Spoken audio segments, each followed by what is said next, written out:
2025 में गोल्ड के दाम क्यों बढ़ रहे हैं? क्या ये आपके लिए एक गोल्डन अपॉर्चुनिटी है? क्या आपने नोटिस किया है 2025 में गोल्ड फिर से हेडलाइंस बना रहा है। हर हफ्ते गोल्ड मार्केट में धमाका, नए रिकॉर्ड्स, नए हाईज, और लोग हैरान कि ये रुकेगा कब। लोग पूछ रहे हैं, क्या ये सिर्फ एक बबल है या एक गोल्डन ईरा की शुरुआत?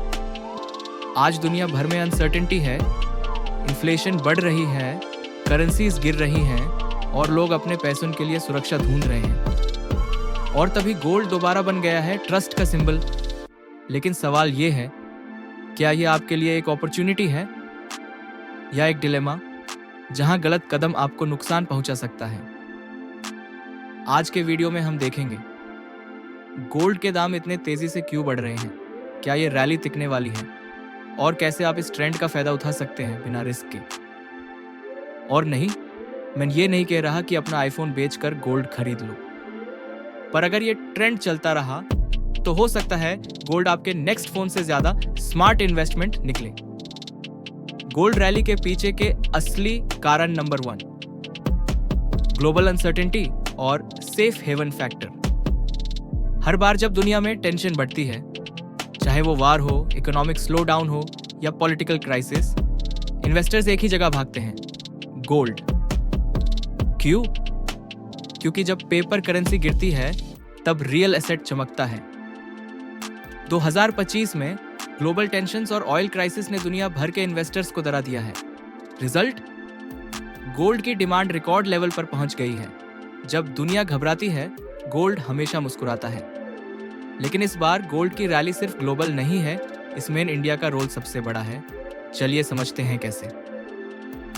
नंबर 2, इंडिया की ग्रोइंग गोल्ड डिमांड। इंडिया और गोल्ड दोनों एक दूसरे के बिना अधूरे लगते हैं। शादी, त्योहार, सेविंग्स, हर चीज में गोल्ड शामिल है। लेकिन 2025 में ये ट्रेडिशन एक फाइनेंशियल स्ट्रैटेजी बन गया है। हाई इन्फ्लेशन, गिरता हुआ रुपये और मार्केट वॉलेटिलिटी ने लोगों को फिर से गोल्ड की तरफ मोड़ दिया है। सिर्फ आम लोग ही नहीं, आरबीआई भी अपने गोल्ड रिजर्व्स इंक्रीज कर रहा है। यानी देश का सेंट्रल बैंक भी कह रहा है, trust the metal not the market. और जब शर्मा जी, जो रोज चाय पे एफडी बेस्ट है, बोलते थे, अब गोल्ड ईटीएफ के बारे में बात कर रहे हैं, तो कुछ बड़ा डेफिनेटली बदल रहा है। लेकिन एक फैक्टर है जो गोल्ड प्राइसेस को और तेजी से ऊपर ले जा रहा है, और वो है रूपी डॉलर बैटल। नंबर 3, रूपी वर्सेस डॉलर, हिडन ट्रिगर। बहुत लोग नहीं जानते, पर इंडिया में गोल्ड के दाम डायरेक्टली लिंक्ड होते हैं रूपी डॉलर एक्सचेंज रेट से। जब रूपी गिरता है, गोल्ड महंगा हो जाता है, चाहे ग्लोबल प्राइस स्टेबल हो। 2025 में यूएस फेडरल रिजर्व के हाई इंटरेस्ट रेट्स की वजह से रुपए लगातार प्रेशर में है। डॉलर मजबूत, रुपए कमजोर, और result, gold price boom in India.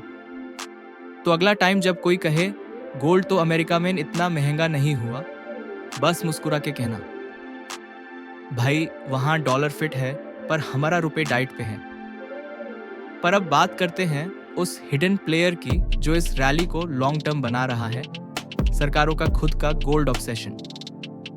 Number 4, central banks का गोल्ड एक्यूमुलेशन। 2024 में दुनिया के सेंट्रल बैंक्स ने 1917 के बाद सबसे ज्यादा गोल्ड खरीदा। क्यों?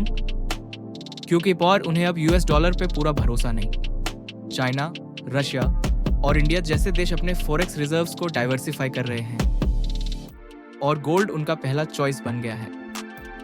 जब गवर्नमेंट्स खुद गोल्ड एक्यूमुलेट करने लगती हैं, तो समझ लीजिए ये शॉर्ट टर्म रैली नहीं, एक ग्लोबल शिफ्ट है। तो जब वर्ल्ड के सेंट्रल बैंक्स गोल्ड स्टोर कर रहे हैं और आप अभी तक क्रिप्टो या म्यूचुअल फंड के चक्कर में हो, तो भाई कोई तो गलत डायरेक्शन में भाग रहा है। अब बात करते हैं एक नए रेवोल्यूशन की, जहां गोल्ड लॉकर में नहीं, फोन में स्टोर हो रहा है। नंबर 5, डिजिटल गोल्ड और न्यू एज इन्वेस्टमेंट। आज के टाइम में गोल्ड सिर्फ ज्वेलरी नहीं, डिजिटल एसेट बन गया है। डिजिटल गोल्ड, गोल्ड ETFs और सॉवरेन गोल्ड बॉन्ड्स ने इन्वेस्टमेंट को एकदम सिंपल बना दिया है।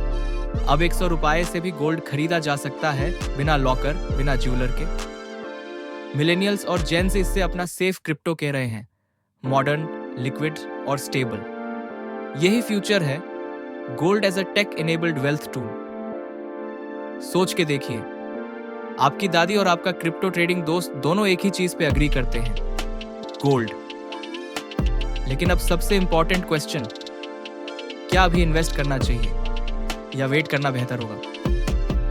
सच ये है, कोई भी मार्केट को परफेक्टली टाइम नहीं कर सकता, लेकिन अगर आप स्मार्ट प्लान बनाएं तो गोल्ड आपके पोर्टफोलियो का स्टेबिलिटी एंकर बन सकता है।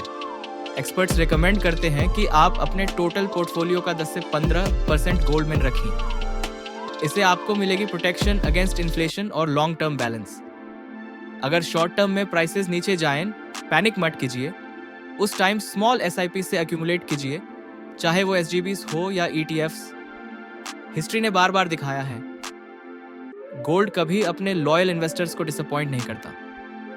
समझिए, गोल्ड एक इंश्योरेंस पॉलिसी जैसा है, बस ये प्रीमियम नहीं लेता, इंटरेस्ट भी देता है। और अगर ये ट्रेंड ऐसे ही चलता रहा, 2025 वो साल बन सकता है जहां से शुरू हो एक नई गोल्डन डेकेड।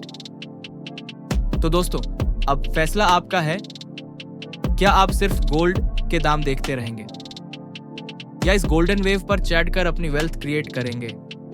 अगर आपको ये वीडियो वैल्यूएबल लगा हो तो लाइक कीजिए, शेयर कीजिए और सब्सक्राइब जरूर करें। और याद रखिए, ज्ञान से पैसा नहीं बनता, एक्शन से बनता है।